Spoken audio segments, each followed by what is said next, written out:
स्वागत है सभी का आपके अपने चैनल बेसिक नॉलेज में। दोस्तों आज की वीडियो क्लास 9 के विद्यार्थियों के लिए बहुत ही ज़्यादा खास है, क्योंकि आज हम लोग इसमें देखने वाले हम लोग जो नवंबर महीना में जो असेसमेंट हो रहा है उसका डिटेल सॉल्यूशन सभी का, आप लोगों का जो ऑब्जेक्टिव क्वेश्चन है उसका भी और जो सब्जेक्टिव है सभी को डिटेल में सभी का उत्तर देखेंगे और समझा भी देंगे। दोस्तों यहाँ पर देख सकते हैं इस बार आप लोगों को नंबर में इतिहास का पूछा गया है, ठीक है। और ये आप लोगों को जो बोर्ड एग्जाम होगा जनवरी में उसके लिए भी हेल्पफुल रहेगा, क्योंकि जो ऑब्जेक्टिव क्वेश्चन में 10 दिया है वो बहुत ज़्यादा महत्वपूर्ण है आप लोग एग्जाम के लिए। इसमें क्वेश्चन बोर्ड एग्जाम से में जरूर भिड़ेगा। तो चलिए देख लेते हैं, आप लोगों का मंथली असेसमेंट भी हो जाएगा और फिर बोर्ड एग्जाम का हेल्प भी हो जाएगा। तो सभी लोग वीडियो को पूरा देखिएगा, छूट जाए तो फिर बोर्ड एग्जाम में दिक्कत हो सकता है भैया। तो चलिए देख लेते हैं क्या क्वेश्चन है और उसका आंसर क्या क्या होगा। तो सबसे पहला सवाल दोस्तों, आप लोग 10 में ऑब्जेक्टिव दिया है, बाकी सारा सब्जेक्टिव दिया है, तो सभी का एक एक करके हम लोग उत्तर देखेंगे यहाँ पर। सबसे पहला सवाल है, फ्रांस की क्रांति कब हुई थी? तो याद रखिए दोस्तों, फ्रांस की क्रांति हुआ था 1789, यानी कि ऑप्शन घ बिल्कुल सही हो जाएगा 1789 में। ओके, नेक्स्ट क्वेश्चन है, फ्रांसीसी क्रांति के समय फ्रांस का शासक कौन था? फ्रांसीसी क्रांति के समय दोस्तों फ्रांस का शासक था यहाँ पर लुई 16वां, यानी कि ये वाला ऑप्शन आप लोग ग बिल्कुल सही हो जाएगा। लुई 16वां उस वक्त वहाँ का शासक था। नेक्स्ट, स्वतंत्रता, समानता एवं बंधुता का नारा किस क्रांति की देन है? तो ये दोस्तों हो जाएगा फ्रांसीसी क्रांति की देन है, ठीक है। स्वतंत्रता, समानता और बंधुता का जो नारा है वो फ्रांसीसी क्रांति की देन है। ओके, चलिए आगे बढ़ते हैं। चौथा नंबर सवाल देख लीजिए, क्या बोला, क्रांति से पहले फ्रांसीसी समाज कितने स्टेट्स में बटा हुआ था? कितने स्टेट्स में बटा हुआ था? तो इसका सही उत्तर दोस्तों हो जाएगा 3 वर्गों में, ठीक है। 3 स्टेट्स में ये बटा हुआ था, तो 4 का क बिल्कुल सही जवाब हो जाएगा। आगे देखिए क्या बोला 5 नंबर, द सोशल कॉन्ट्रैक्ट नामक पुस्तक किसने लिखी थी? और ये सवाल दोस्तों आप लोग मॉडल पेपर में भी था, तो अच्छे से पढ़ ही लीजिए, क्योंकि सारा सवाल ही इसमें जितना है सब इंपॉर्टेंट है। तो सर द सोशल कॉन्ट्रैक्ट नामक पुस्तक किसने लिखी थी? तो ये लिखा दोस्तों रूसो ने, ठीक है। तो ऑप्शन ख बिल्कुल सही हो जाएगा, रूसो। नेक्स्ट क्वेश्चन है 6 नंबर, 1917 में राजशाही के पतन की घटना को क्या कहते हैं? 1917 में जो राजशाही के पतन की घटना है उसको क्या कहा जाता है? तो उसे दोस्तों अक्टूबर क्रांति के नाम से जाना जाता है। हिटलर कौन था? तो सभी लोग जानते हैं दोस्तों, हिटलर क्या था? जर्मनी का एक तानाशाह था, ठीक है, जो अपने मन की बात करता था, किसी की सुनता नहीं, तानाशाह था वहाँ का। कार्ल मार्क्स था, फ्रेडरिक एंगल्स कौन थे? इतना हार्ड नाम है ना। तो यहाँ पर 8 का दोस्तों हो जाएगा समाजवादी थे, ठीक है। कार्ल मार्क्स और फ्रेडरिक एंजल्स जो थे वो समाजवादी थे। 8 का घ बिल्कुल सटीक जवाब हो जाएगा। देखिए 9 नंबर क्या बोले, बस्तर कहाँ पर स्थित है? तो बस्तर कहाँ पर है? छत्तीसगढ़ में स्थित है Bastar. Okay. 10 number, imperial forest research institute कहाँ स्थित है? तो ये आप लोगों का दोस्तों हो जाएगा देहरादून में, ठीक है। इंपीरियल फॉरेस्ट रिसर्च इंस्टीट्यूट है देहरादून में। तो ये था दोस्तों ऑब्जेक्टिव सवाल, आप लोगों का सभी कुछ सॉल्यूशन हो चुका है। चलिए सभी का सब्जेक्टिव देख लेते हैं, क्या क्या क्वेश्चंस पूछा गया है सब्जेक्टिव में, सभी का डिटेल में आंसर्स देख लेते हैं बहुत ही अच्छे तरीके से। तो दोस्तों आप लोग जो सब्जेक्टिव देख रहे हैं यहाँ पर, ठीक है, ये आप लोग का अति लघु है, लघु है और दीर्घ प्रश्न सभी है, ठीक है। तो इसमें हर एक में आप लोग का और करके क्वेश्चंस दिया है, मतलब यहाँ देख सकते हैं अभी जो है अति लघु में उसमें भी आप लोग का अथवा में दिया हुआ है 11 नंबर क्वेश्चन उसका अथवा में, मतलब कोई 2 इसमें या इसमें कोई एक का जवाब दीजिएगा। हर एक क्वेश्चन में 2-2 सवाल दिया है, मतलब और में एक ऑप्शंस में दिया है, दोनों में किसी को भी आप आंसर लिख सकते हैं। तो चलिए हम जिसका आप लोग आसान है वो वाला आंसर बता देते हैं, ठीक है। तो देखिए सभी का आंसर है इसमें, क्वेश्चन सभी का है और में हर एक का और में एक एक करके दिया हुआ है। तो चलिए सभी का आंसर हम लोग देख लेते हैं। तो दोस्तों सेक्शन बी का जो पहला सवाल हम लोग का है, क्या पूछा है कि फ्रांस में क्रांति की शुरुआत किन परिस्थितियों में हुई? जो आंसर यहाँ पर दोस्तों हम बताएंगे, बिल्कुल ये चुना हुआ आंसर है, आप लोग इसको लिख दीजिएगा, 1 नंबर भी नहीं कटेगा और एग्जाम के लिए अच्छे से याद कर लीजिए, पढ़ लीजिए। तो फ्रांस में क्रांति की शुरुआत दोस्तों निम्नलिखित परिस्थिति में हुई। क्या क्या परिस्थिति था? तो देखिए वहाँ पर मजदूरों, व्यापारियों और किसानों का शोषण हो रहा था, शोषण होना, और मजदूरी महंगाई दर के अनुसार नहीं बढ़ रही थी। मतलब वहाँ पर क्या मजदूरों, व्यापारियों और किसानों का शोषण हो रहा था, और जो मजदूरी है, जो लोग को लगान मिलता था, पैसा मिलता था, वो महंगाई के अनुसार नहीं बढ़ पा रही थी। महंगाई बहुत ज़्यादा बढ़ रही थी पर उस अनुसार वो लोग का वेतन नहीं बढ़ रहा था। नए संविधान का बनना दूसरा कारण था। करों में व्यापक वृद्धि होना, दोस्तों युद्ध के बाद वहाँ का आर्थिक स्थिति बिल्कुल चरमरा गया था, तो उन्होंने नया नया कर लगाना शुरू कर दिया था, ठीक है, जिससे जनता परेशान होने लगी थी। खाने पीने की चीज़ों के दामों में वृद्धि, फसल नष्ट हो गया था, इस वजह से वहाँ पर आधारभूत चीज़ें भी जो खाने पीने के लिए उसका चीज़ों का भी दाम क्या बहुत अधिक बढ़ाया जा रहा था। और राजा का तानाशाह जैसा शासन करना, और राजा क्या कर रहा था? बिल्कुल तानाशाह जैसा, कोई किसी का बात नहीं सुनेगा, जनता क्या बच्चे या मरे कोई मतलब नहीं उनको, बस वो अपने मन की बात करता मतलब क्या बोलता है करता था जो उनको अच्छा लगेगा। तानाशाह जैसा वहाँ पर लोगों पर अत्याचार हो रहा था, शोषण हो रहा था। तो ये मेन कारण था जिसके वजह से फ्रांसीसी क्रांति शुरू हो गई थी। नेक्स्ट देखिए, क्या जीविका संकट से आप क्या समझते हो? नाम से ही दोस्तों लोग पता चल जाएगा जीविका संकट क्या है। तो ये उत्तर आप लोग देख सकते हैं, ऐसी चरम स्थिति जब जीवित रहने के न्यूनतम साधन भी खतरे में पड़ने लगते हैं, तब उसे जीविका संकट कहते हैं। मतलब ऐसी स्थिति जब आप लोगों को न्यूनतम खतरा, मतलब हम लोग का न्यूनतम खतरा बोले, न्यूनतम साधन, जीवित रहने के लिए न्यूनतम साधन क्या हम लोग का, खाना पीना, रोटी दाल सब्जी चावल यही सब। तो जब आदमी को वो सब भी नसीब ना हो, वो सब भी ना मिले, तो उसे कहते हैं जीविका संकट। ठीक है, ऐसी स्थिति में क्या होता है, व्यक्ति अपनी मूलभूत आवश्यकताओं को पूरा करने में असमर्थ हो जाता है। मूलभूत आवश्यकता मतलब जो खाना पीना है, दाल चावल, जो डेली का रोजमर्रा जो चीज़ें जिसके बिना आदमी जीवित नहीं रह सकता है, अगर उसकी भी पूर्ति ना हो, ठीक है, तो दोस्तों हम लोग उसे क्या कहते हैं, जीविका संकट कहते हैं।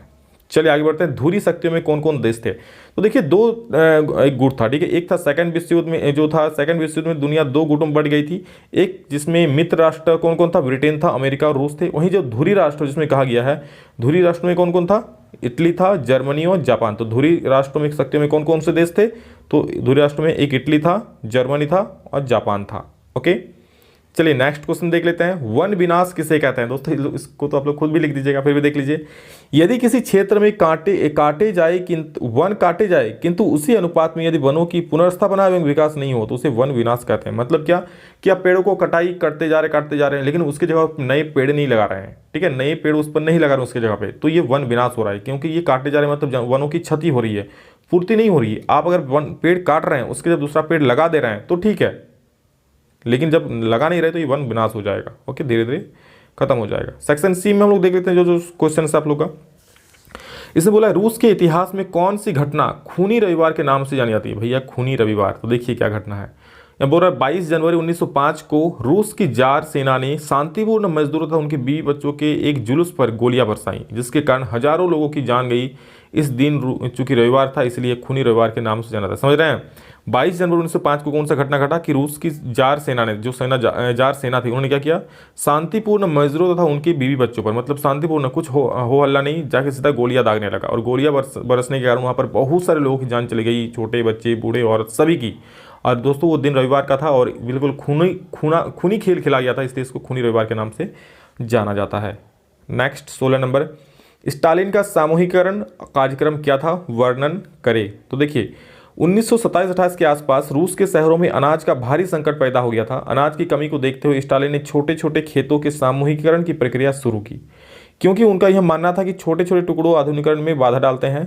सामूहिक की खेती के लिए बड़ी भूमि अर्जित करना ही स्टालिन का सामूहिकरण कार्यक्रम कहला। देखिए क्या हुआ ना कि जब वहाँ देखा कि अनाज की भारी कमी हो गया, तो वहाँ पर जो स्टालिन जो शासक था उन्हें क्या किया, छोटे छोटे जो खेत का टुकड़ा था उनको सब एक करके बड़े स्तर पर खेती करने के लिए एक किया गया, ठीक है। और जो यही एक किया गया सामूहिक किया गया, मतलब सामूहिक खेती सबको एक साथ मिला करके, तो इसी कार्यक्रम को दोस्तों सामूहिक खेती या सामूहिक कार्यक्रम कहा जाता है।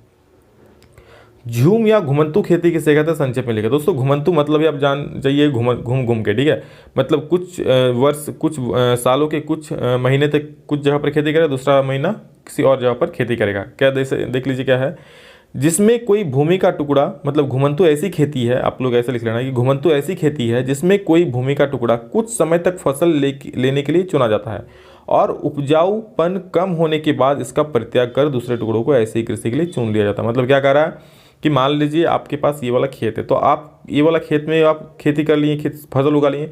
जब फसल उगाए या भूमि उपजाऊ कम हो गई, क्योंकि एक बार तो फसल उग चुका, तो फिर इसको छोड़ करके आदमी क्या करता है, दूसरे जगह पर फिर से फसल उगाने लगता है। तो यहाँ पर फिर फसल उग गया, ये उपजाऊ हो गया, फिर दूसरी जगह पर इस तरह से फसल उगता है। तो इसी प्रकार की दोस्तों खेती को हम लोग क्या कहते हैं, घुमंतु खेती या फिर झूम खेती कहा जाता है। घुमंतु मतलब घूम घूम के अलग अलग जगह पर खेती करेगा। नेक्स्ट क्वेश्चन, ड्यूमा से आप क्या समझते हैं? तो देख लीजिए, ड्यूमा रूस की राष्ट्रीय सांसद थी, ठीक है। ड्यूमा क्या थी, रूस की राष्ट्रीय सांसद थी, लगभग 1906 में अस्तित्व में आई थी। जार पर अंकुश लगाने हेतु स्थापित की गई थी, पर कई बार बर्खास्त हुई। जार उदारवादी तथा क्रांतिकारी नेताओं को बाहर रखकर ड्यूमा में रूढ़िवादी नेताओं को स्थान दे दिया करते थे, ठीक। तो चलिए अब 18 नंबर हो गया, हम लोग 19 नंबर देख लेते हैं। तो यहाँ क्या बोला देखिए, क्या आप इस तर्क से सहमत हैं, जो आप लोग का बड़ा बड़ा दीर्घ उत्तर वाला हो गया, ठीक है, वही सब दो क्वेश्चन है और 19 और 20 है। तो क्या आप इस तर्क से सहमत है कि सार्वभौमिक अधिकारों के संदेश में नाना अंतर्विरोध थे या फिर अनेक अंतर्विरोध थे? जो बोलना है बोलिए। तो देखिए, सार्वभौमिक अधिकारों का संदेश वास्तव में अंतर्विरोध से घिरा था। पहला ऑप्शन क्या था दोस्तों, यहाँ देख लीजिए, मनुष्य और नागरिक अधिकारों की घोषणा में कई आदर्श संदिग्ध थे। उदाहरण के लिए, कानून केवल समाज की हानिकारक कार्रवाइयों को रोकने के लिए ही अधिकार रखता था, जबकि अन्य व्यक्तियों के खिलाफ आपराधिक अपराधों के बारे में कहने के लिए कुछ भी नहीं था। तो ये एक पहला अंतर्विरोध हो गया। दूसरा क्या देख लीजिए, घोषणा में यह कहा गया है कि कानून सामान्य इच्छा के व्यक्ति है, सभी नागरिकों को इसके गठन में भाग लेने का अधिकार है और सभी नागरिक इसके समक्ष समान है, जबकि उस समय जब फ्रांस एक संवैधानिक राजशाही बन गया था तब लगभग 3 लाख पुरुषों और महिलाओं को 25 वर्ष की आयु के अंतर्गत थे उन्हें वोट देने की अनुमति नहीं दी गई थी। और अतः इससे स्पष्ट है कि सार्वभौमिक अधिकार फ्रांसीसी समाज के कुछ वर्गों तक ही सीमित था और संविधान अमीरों के लिए ही उपलब्ध था। तो इस प्रकार यहाँ पर नाना अंतर्विरोध, अनेक तरह के अंतर्विरोध थे। चलिए 19 हो गया। अब हम लोग 20 नंबर देख लेते हैं। तो 20 नंबर दोस्तों यहाँ पर आप लोग देख सकते हैं क्या है, एक मिनट कहाँ चल गया, हाँ, वन संरक्षण के उपायों का वर्णन करें। देखिए मैं हर एक चीज़ आप लोग बोल रहा हूँ, लेकिन और में भी कुछ क्वेश्चंस हैं, ठीक है, तो आप लोग देख लीजिए क्वेश्चंस के अनुसार। तो जितना है आप लोग को और मतलब जो आप लोगों के लिए आसान है वो सारा मैं लेकर यहाँ पर आया हूँ, ठीक है। तो वन संरक्षण के उपाय क्या क्या है वो लिखना है। तो देख लीजिए, परिस्थिति संतुलन बनाए रखने के लिए वन्य जीवन का संरक्षण आवश्यक है। इसके लिए निम्नलिखित 2 उपाय किए जा सकते हैं, ठीक है, 2 नहीं यहाँ पर लिख देना है। इसके लिए निम्नलिखित उपाय किए जा सकते हैं। पहला उपाय क्या है, सरकार को ऐसे कानून बनाने चाहिए जिससे शिकारियों और प्रतिबंधित वन्य पशु का शिकार करने पर दंड मिलना चाहिए। देखिए वन्य मतलब वन का क्या है, जो शिकारी होता है तो क्या करता था, वो पेड़ पौधे काट लेते हैं मतलब क्या, और पशु पक्षियों को भी मार देते हैं, ठीक। तो इस प्रकार उनके ऊपर दंड मिलना चाहिए, तो इससे रुकेगा, जो पशु का शिकार कर लेते हैं उन पर रुकेगा वो चीज़। राष्ट्रीय पार्क और पशु पक्षी विहार स्थापित किए जाने चाहिए जहाँ पर वन्य पशु सुरक्षित रह सके, मतलब ऐसे पार्क बनाने चाहिए जहाँ पर वन्य पशु को ला कर रखा जा सके, ठीक है, उससे उनका सुरक्षा होगा। वनों को काटने पर रोक लगानी चाहिए। चौथा नंबर है, पर्यावरण की सुरक्षा के लिए वृक्षारोपण करना चाहिए और रोपित पेड़ पौधों की सुरक्षा करनी चाहिए। 5वें है, वनों की आग से रक्षा करनी चाहिए। प्रतिवर्ष विश्व में अनेक वन जलकर नष्ट हो जाते हैं, वनों को अधिक चराई से बचाना चाहिए, ठीक है, अधिक चरने से भी वन यहाँ पर खत्म हो सकते हैं। तो ये था दोस्तों आप लोगों का सारा ऑब्जेक्टिव प्लस सब्जेक्टिव, ठीक है। सभी दोस्तों को शेयर कर दीजिए जो आप लोग 9th में पढ़ते हैं, क्योंकि ये बहुत ज़्यादा इंपॉर्टेंट है, आप लोग स्कूल में ये जमा करना होगा।